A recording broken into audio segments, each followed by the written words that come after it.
If you do it the right way and you do your diligence to make sure there's no major maintenance events that are coming up, during the next 4 or 5 years of owning the plane, it's a typical amount of time that people will own an aircraft before, trading it in or selling it. If you know there's no major maintenance upcoming and you got a plane that isn't going to end up having a lot of headaches, so buy a newer asset, less than 15 years old. I say even less than 10, ideally.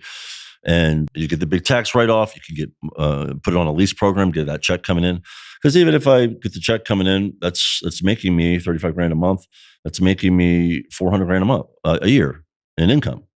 So even if I got a $200,000 inspection, which is really the only thing that was supposed to be coming in 5 years, like that pays for the inspection in and of itself. And then when you want to fly the plane, then you pay a reduced rate as an owner.